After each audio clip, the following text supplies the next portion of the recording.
Hi, this is Hap Kuffner. You're watching for BassPlayersOnly.com.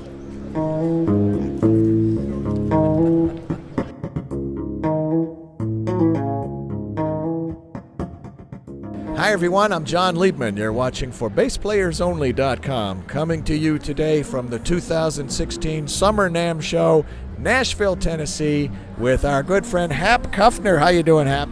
I'm doing fine, John. How are you? It's good to be here. It's good to be with you. I'm doing fine. Thank you very much. I interviewed Ned Steinberger, founder of Steinberger and NS Design, when we were at the Frankfurt Music Messe in Germany early in 2016, and he gave me his viewpoint of the story, recounting the history of Steinberger and NS Design and the instruments and the company.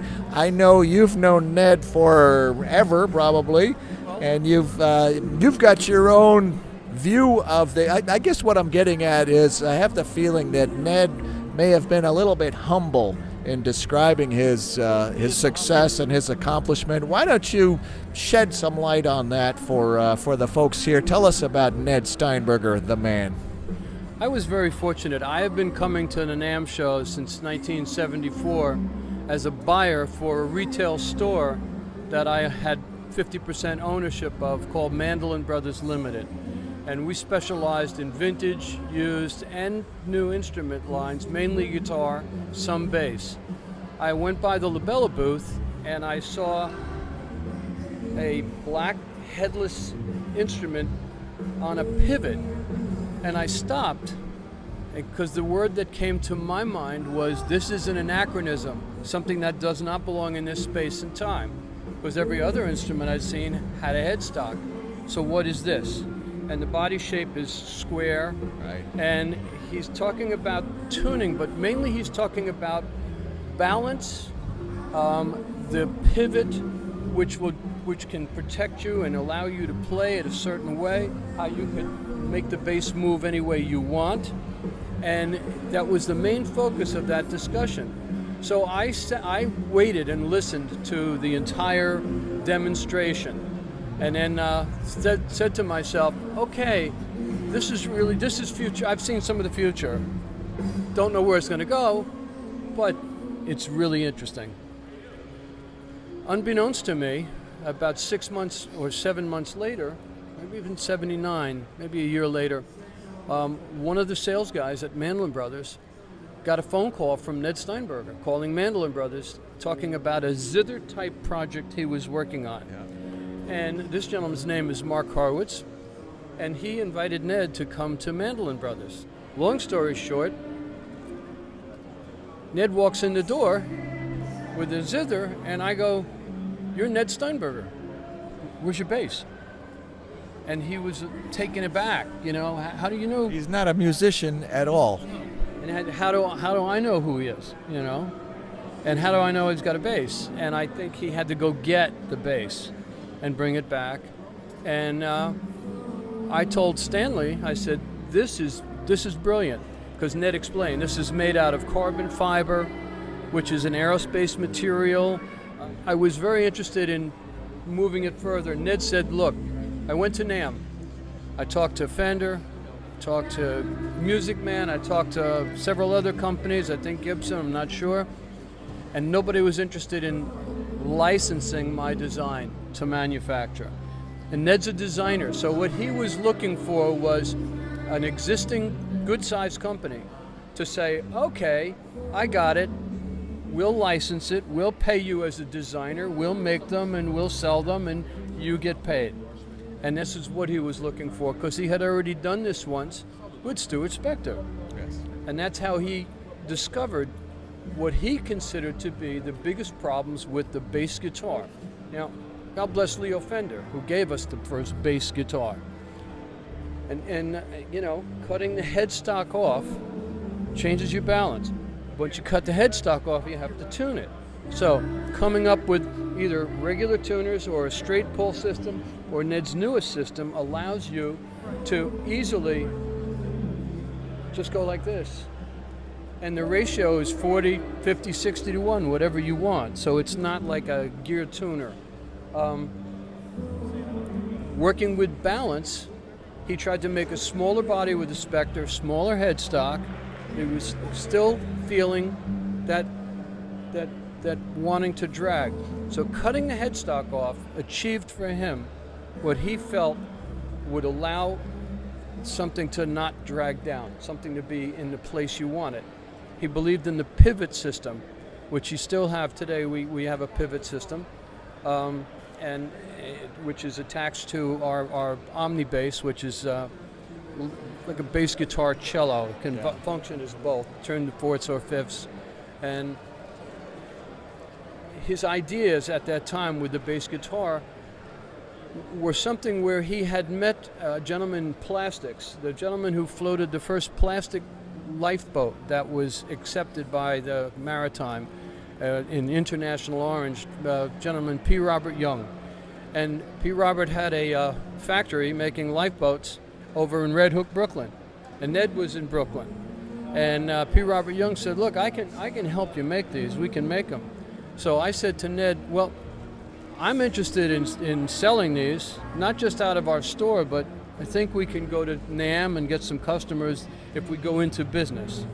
And Ned said, I really not looking forward to that, but if that's the only way, let's consider talking. We kept talking, and we finally reached an agreement where Stanley and I would buy in, Bob would buy in, the three of us together would get 48%, Ned would keep 52%, so it was his rights to make decisions concerning this.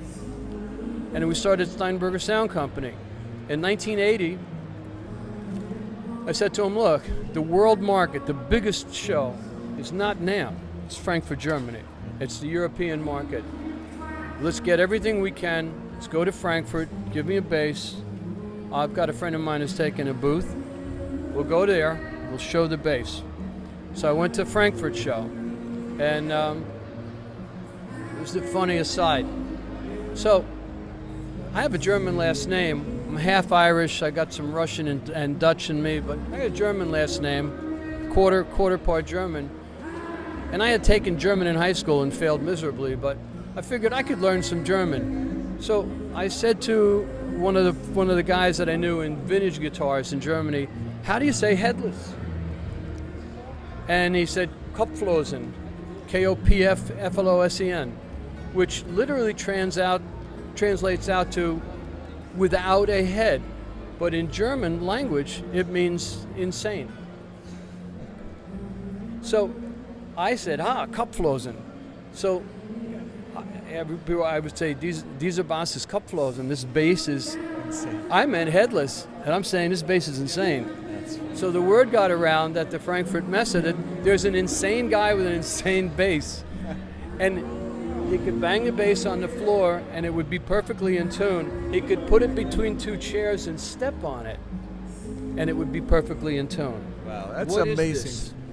I remember, as I told Ned, back in the 80s, it was all the rage.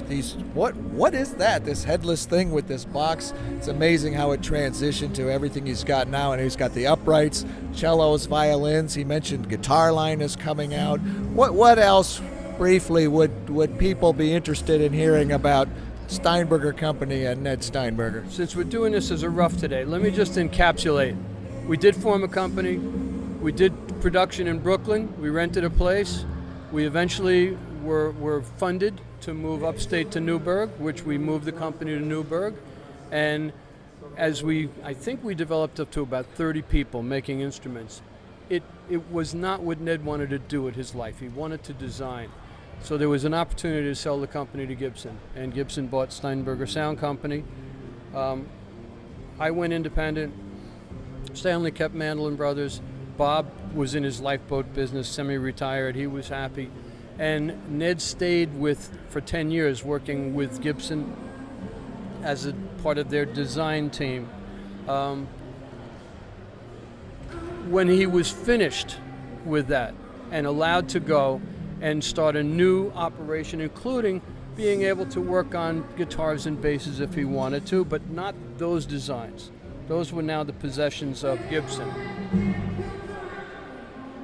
He started working on the upright bass. And that became a focus because many people had tried an upright bass, but most of them used the 36-inch scale. So Ned said, no, I want a full 41.5. I want to make an upright double bass, a true double bass.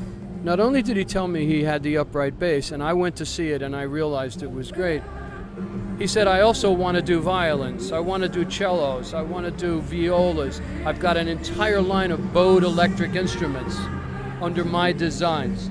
And it was a matter of, over this 15 years we've been in business, almost 16 now, let his designs come forward. Let Ned design it all, including, finally, his designs for a bass guitar and guitar. As you've seen the guitar prototype, there's a guitar prototype. It's a fixed bridge prototype. Can't wait for that. You got a what? You can't wait? Can't wait for that. You know, it really plays quite well. That's and it's great. pure Ned, and it tunes beautifully. Fascinating story about the Steinberger companies and Ned Steinberger, the man. And so many of the interviews that we've done with everybody from Tony Levin to Benny Rietveld to Sean O'Brien Smith, Michael Thurber. I interviewed Brittany Frompovich just this morning and so many others. Hap Kuffner, thanks for filling in some of the gaps. I know there's a lot more, but that's all we have time for today. But great insights. Thanks very much, Hap, for filling us in with Hap Kuffner, who knows anything and everything about NS Design and Ned Steinberger. From the 2016 Summer NAMM Show, Nashville, Tennessee, I'm John Liebman. You're watching for BassPlayersOnly.com. Thank you, John.